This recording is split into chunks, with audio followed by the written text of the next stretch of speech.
네, 기술적 분석입니다. 시장 상황 한번 살펴보도록 하겠습니다. 자, 이틀 동안 반등이 나왔어요. 이틀 동안의 반등이 나오면서 자, 많은 분들이 이 부분을 매수의 기회로 생각할 것 같습니다. 그런데 이제 제가 볼 때는 이틀 동안의 이 반동을 정말로 매수 기회로 볼 수가 있느냐, 그 부분에 대해서 의문이 있는 상황이에요. 자, 왜냐하면 1차 하락 파동이 끝나고 지지 라인으로 잡혔던 구간이 지금 이 박스권 라인입니다. 그럼 정확하게 박스권 라인의 하단부, 이틀 동안의 반등이 올라와 있는 부분은 박스권을 돌파한 것이 아니라 하단부까지만 도달한 상황이기 때문에, 만약에 오늘 이 부분을 강하게 돌파하지 못하고 맞고 떨어지거나 머무는 모습이 나온다면 반등의 에너지가 그렇게 강하지는 않다는 거예요. 그러니까 에너지 레벨이 좀 낮기 때문에 하락 2파로 진행이 될 가능성이 있다는 겁니다. 그 부분에 대해서는 항상 대비를 해두셔야 되는 것이고, 기본적으로 지금 여기서의 추가 매수는 권유하지를 않는 두 번째 이유는, 파동이 진행이 되고 단기평을 올라서는 이러한 반등이 나올 때 우리가 분할 매수로 접근하는 게 좋다라는 말씀을 드렸어요.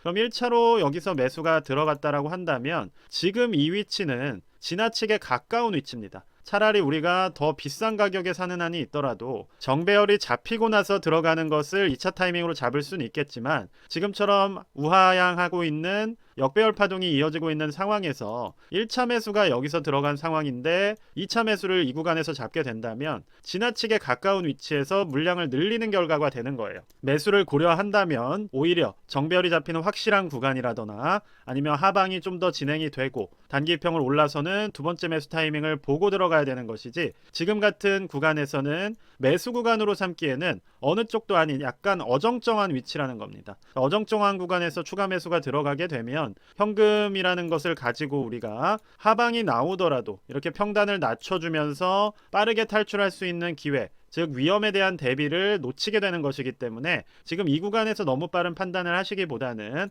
앞서 설명을 드렸듯이 위쪽에 있는 박스권을 돌파하는 흐름, 혹은 정배열이 잡히는 흐름이나 이러한 확실한 움직임이 나올 때 추가적으로 매수가 들어가시고, 저 같은 경우는 어차피 이 위치를 1차의 분할 매수 구간으로 말씀을 드렸기 때문에 그러한 식으로 접근을 하신 분들이 있다면 굳이 이 가격에서 내가 추가 매수를 하면서 평단을 낮추는 것도 아니고, 혹은 정배열 초입에서 바로 올라갈 수 있는 구간에 공략하는 것도 아니기 때문에 지금은 조금 여유를 가지고 시장을 지켜보시는 게 필요한 상황이라고 생각이 됩니다. 자, 슬로우 스토캐스틱으로 보더라도 뒷값 자체가 이미 하방을 찍고 조금 올라왔던 상황에서 보시는 것처럼 강하게 우상향을 하고 있는 상황은 아니기 때문에 평행한 움직임으로 조금은 힘이 빠지는 모습이고, 또 이런 식으로 하단에 머무르는 하락 파동이 이어질 수도 있는 모습입니다. 그래서 지금은 상승이 나온 위치 자체가 박스권의 하단부라는 것을 이해를 한 상황에서 내가 너무 긍정적인 뷰로 모든 자금을 넣기에는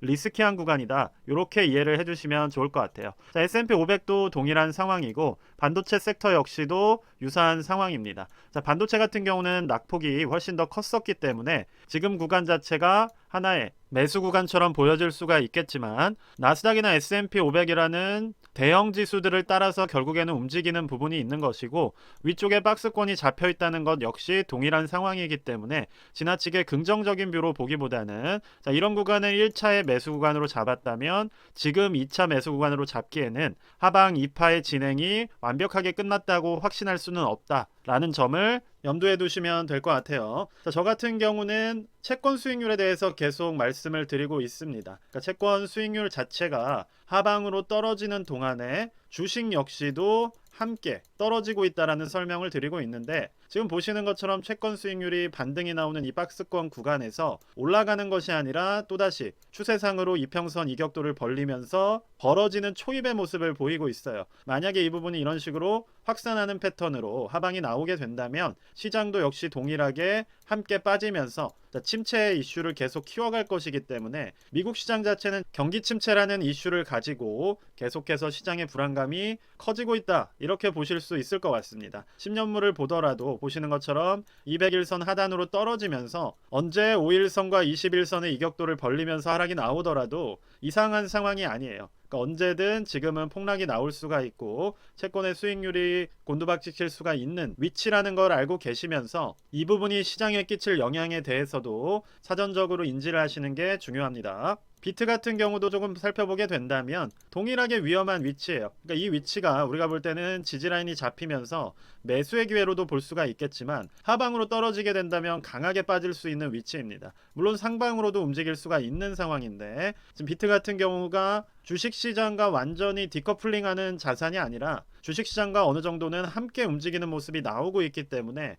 지금의 위치 자체를 전적으로 상방을 향하는 매수 기회로 보는 것은 한계가 있다라는 것이고, 분할적으로 접근을 한다 했을 때는 여기서 1차적인 매수가 들어가고 그 이후에 움직임을 보면서 2차의 매수 타이밍을 기다려 주시면 된다라는 거예요. 그러니까 내가 여기서 모든 자금을 넣는 것이 아니라 어느 정도의 일부 자산에 배팅이 들어가고, 왜냐 고점에 비해서는 좀 빠지고 지지를 받고 있는 상황이기 때문에. 근데 그게 아니라 내가 여기서 전 재산을 넣었을 때 만약에 이 200일선이나 하단 라인이 오히려 저항 라인으로 바뀌면서 아래쪽으로 떨어지게 된다면 그때는 추가적으로 매수할 수 있는 자금이라던가 기회 자체를 놓치는 것이 되기 때문에 여기서는 공격적인 투자를 해서는 안 된다는 겁니다. 그럼 지금까지 설명드린 거를 종합을 해본다면 너무 공격적으로 투자할 시기는 아니라는 거예요. 지금은 수비적으로 투자를 해야 될 시기입니다. 그러니까 자산을 지키고 현금을 확보해서, 내가 우리나라 돈이 불안하다라고 한다면 달러를 확보를 하면서 안전자산들을 확보를 해주시는 게 필요하다는 거예요.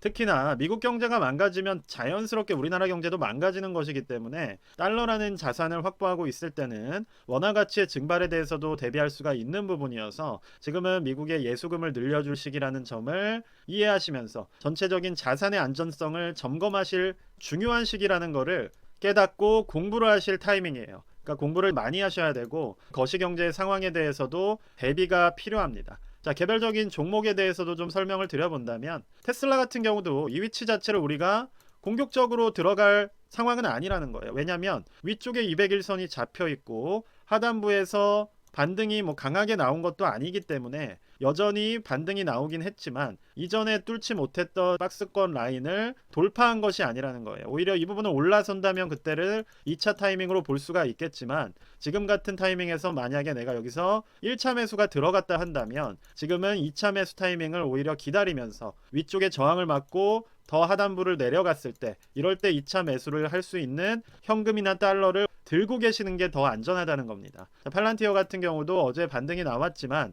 보시는 것처럼 위쪽에 단기 이평과 박스권 라인이 존재를 하기 때문에 강한 상승이 나오지 못했어요. 자, 아이온큐 같은 경우도 보시게 된다면 상승이 나왔지만 장중에 빠지는 흐름이 나왔고 위쪽에 이전에 돌파를 시도했던 이 박스권 라인을 하단부에서 머무르고 있는 모습입니다. 전반적인 시장이 결과적으로는 하락 1파 이후에 나온 1파 반등의 상단부 이 부분을 돌파한 것이 아니라 하단부까지만 조정이 나와 있는 상황이어서 다시 맞고 떨어지게 된다면 그때는 하락 2파로 다시 추세 진행이 되는 것이기 때문에 지나치게 공격적인 뷰를 택하지 마시고 어느 정도 현금을 확보한 상황에서 내가 하락 1파가 마무리되고 분할 매수, 그럼 이제 다음 분할 매수를 기다리고 있는 거잖아요. 그러면 이렇게 애매모호한 위치에서 2차 매수가 들어가는 것이 아니라 조정이 나온다거나 혹은 역배열로 떨어져 있는 부분을 정배열로 돌리는 혹은 박스권을 이렇게 돌파해주는 움직임이 나오는 구간에서 2차 매수를 고려를 하셔야 되는 것이지, 지금은 어떤 것 하나도 확실해 보이는 게 없는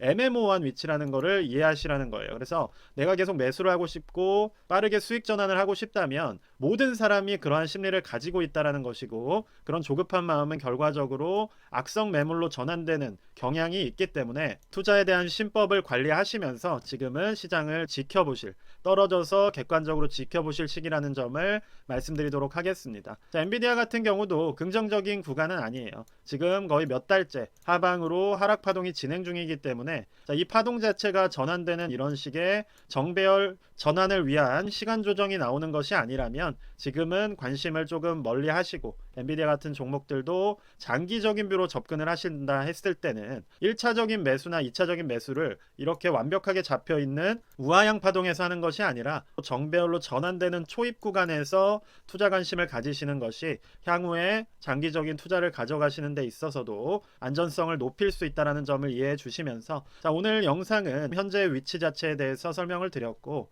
우리가 공격적인 투자를 하기에는 시장의 상황 자체가 상당히 불안정하다는 점을 이해하시고 각자가 가진 투자 포지션을 점검하실 시기라는 점에 대해서 설명을 드렸습니다. 영상을 통해서 인사이트를 얻으시고 그 부분을 각자의 투자에 잘 녹여내시면 좋을 것 같아요. 일단 오늘 영상 여기까지만 말씀드리도록 하겠고요. 영상이 도움이 되셨으면 구독과 좋아요 부탁드립니다. 감사합니다.